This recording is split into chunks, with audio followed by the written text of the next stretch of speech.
Okay, folks, there's a lady named Rebecca who expressed a lot of sadness about the fact that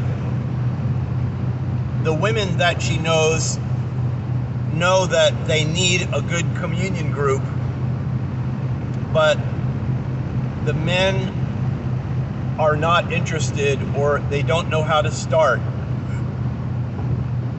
And she's feeling sad about the spiritual status of the men around her, even her own family members. And that's motivated me to do the right thing, which is to really tell my story. Number one, I want to tell you something. The most important, courageous, and special foundation of the communion group and the true ecclesia, the true church, the most important, wonderful foundation is courageous men who are discerning and describing the demons that remain, so that the 7 demons worse do not build up. Because you can go into a state of what they call salvation and then begin to live an antichrist lifestyle while you are going through the motions of some measures of worship and study and teachings. The reality of the judgment day is going to be our heart, our secret heart things. The reality of judgment day is going to be an exposure of what our mindset, where our minds are. And judgment day is going to be an exposure of our lifestyle. And the highest occupation in the ecclesia is the occupation of apostle and prophet. And that just means a person who's traveling around, who's operating in the power of the Holy Spirit, but who is also teaching all of the details of Jesus Christ, especially helping the men to discern the demons that trouble them, and helping your little neighborhood group to ask God to reveal a peacemaker, a shepherd heart in your specific neighborhood from among the people that are with you in communion. Read Acts chapter 14, verse 21 to 23, and read the end of 1 Corinthians 14. All of these details are an image of a very close group of friends, people who are willing to die for Jesus. People in persecution zones, people who have been outcast by their families because of their alignment with Yeshua. But also people that are full of good cheer and overflowing with hospitality and agape feasts and a welcoming blessing,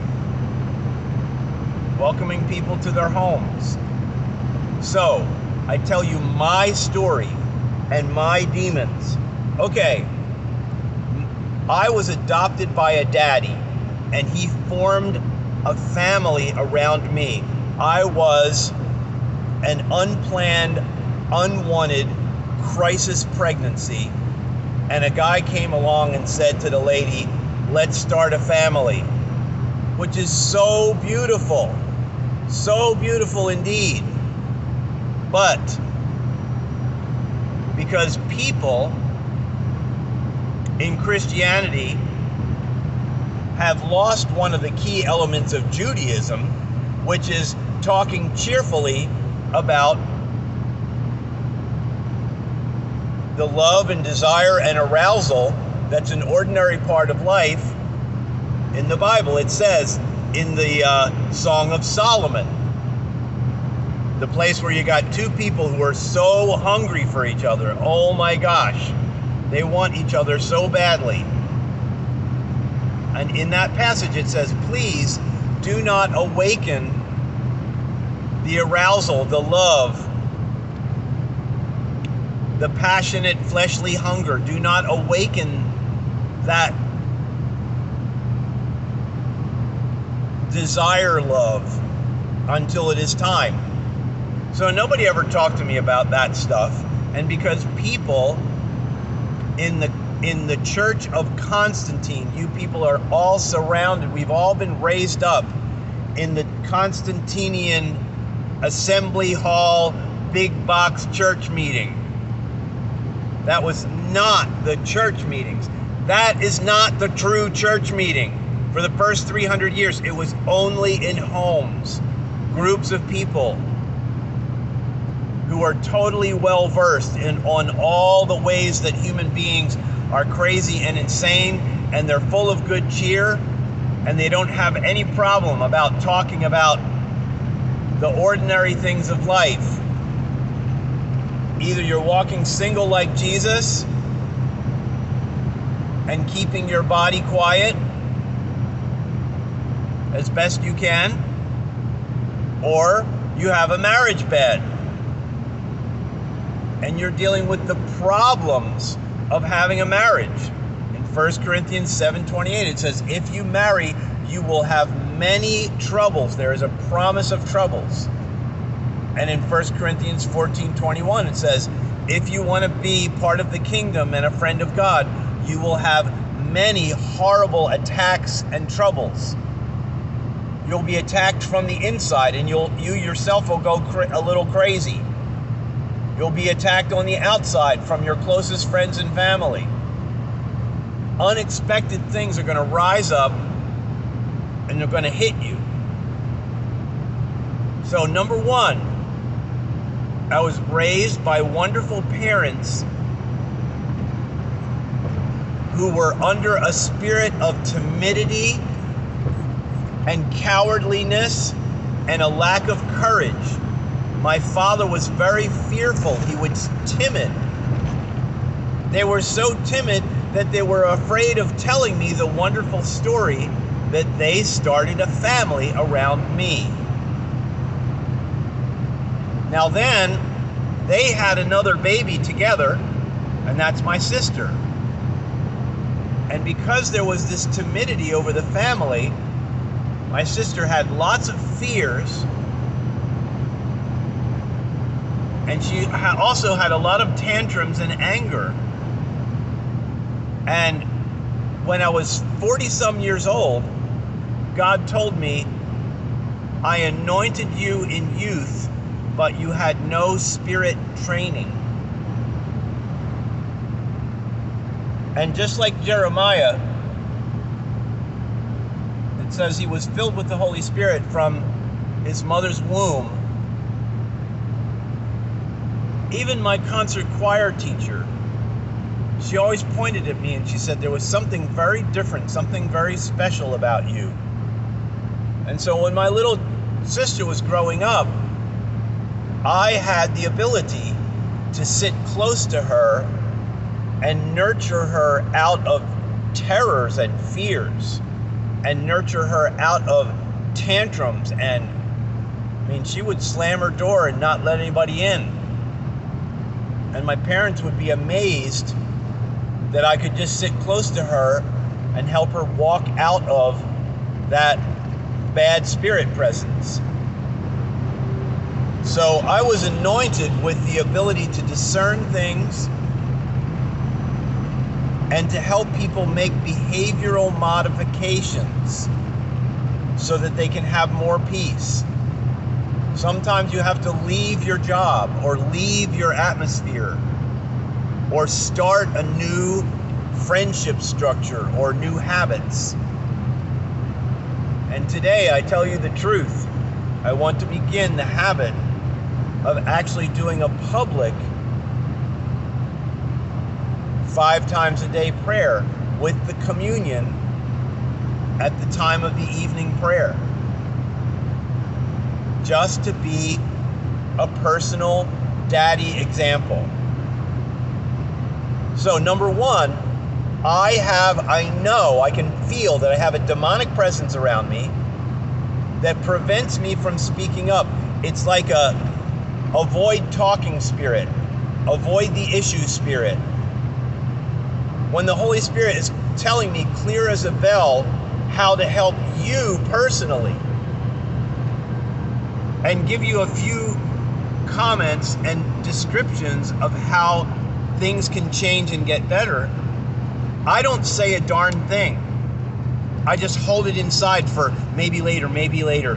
Oh, like now's not the right time, maybe later, maybe later. And it's a procrastination, it's a fear of speaking. This is a big problem. I tell my closest friends, please, write this on your wall. Go around and ask David, is there anything that you're supposed to say that you're not saying? Is there anybody that you're supposed to talk to that you're not talking to?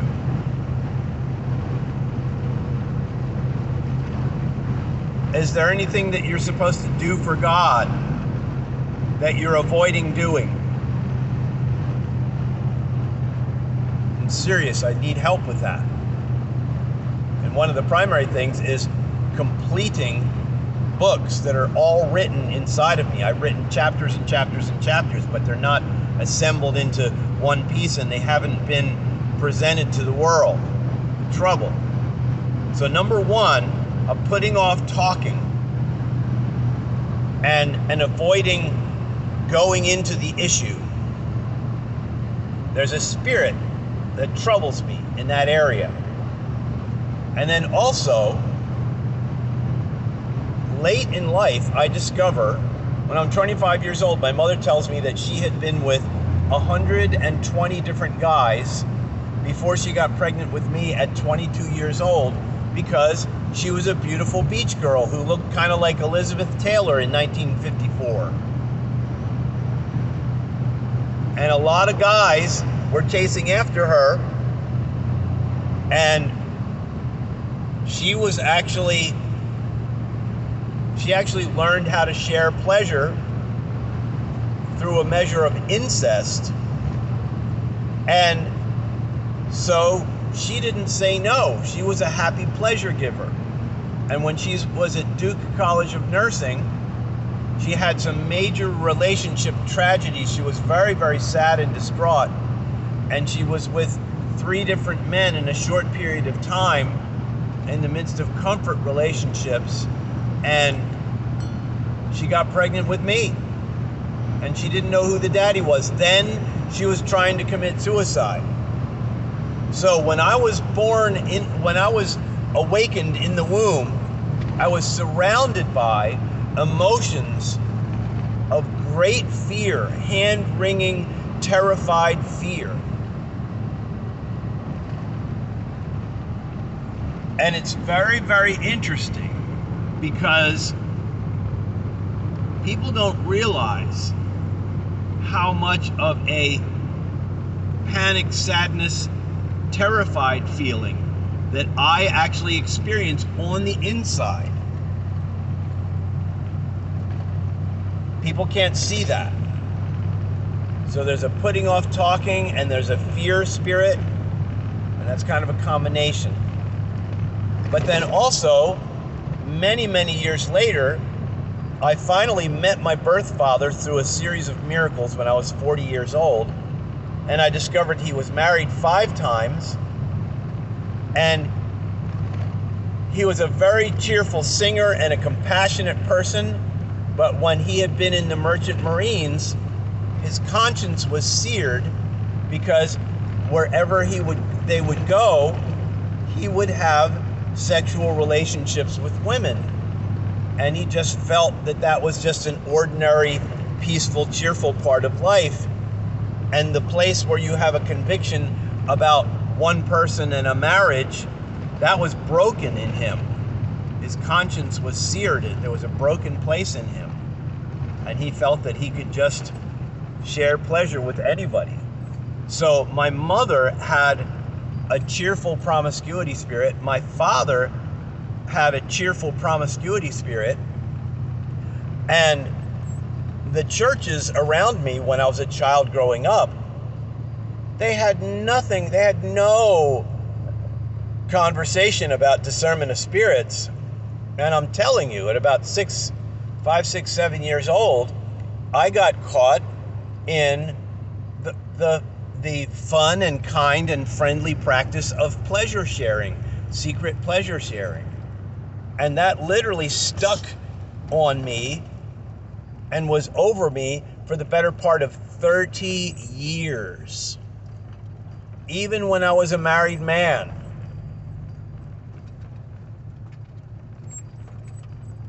I was interacting with people who were basically saying, love the one you're with, and that kind of stuff. And I was very, very stuck in secret sexual interactions in a way that I didn't even know that there were bad spirits fooling around with my life. And I had a lot of social anxiety, I had a lot of depression, and I had suicide spirits around me. I'm really surprised that I didn't commit suicide over many years. And so I like to make a story called Ravi Zacharias and Me. Ravi Zacharias is a famous apologist. That guy, after he died, was exposed as having many relationships with women. A married man, but who was clearly without conscience in the interacting with women sexually department. But the reason why I say Ravi Zacharias and Me is I was raised by a psychologist father and a juvenile psych nurse mom. And so I really care about what makes people do the things that they do and what their habits and patterns are and how they get themselves in trouble. So here I am, a person who's full of God, and I still find myself caught in certain ways. And then these devices are very, very tricky. It can easily get you into friendships that when Jesus was walking the earth, you couldn't get into, because you would have to go to somebody's house and deal with their brothers and fathers if you wanted to talk to that lady. And then there's, women who are saying, hey, God's talking with me about marriage and he's talking with me about you. Is he talking to you? And there's all this stuff that goes on. So God got a hold of me. I knew that there was problems and fake stuff in church, and I took a 24-year tour of every kind of church that I could possibly get into. I mean, I'm talking about 6 months to 2 years and really understanding what they do good. I have been an anti-religious, anti-Christian bigot for the better part of 30 years. And then I decided, since God is real, I need to go in and find out what those people are doing and what good things they do. I'm going to ignore the fake parts. I'm not going to even blow a whistle when I feel like something's wrong. I want to find out the things that I missed, the good things. I want to find out the good things that I'm supposed to know. So I'm studying, and I discover all these things. True church is a closed and private meeting of people where there are men who know their own demons. They actually know the demons that are left over after salvation. And Jesus says the demons are going to get 7 times worse. They're going to actually get worse after you're saved.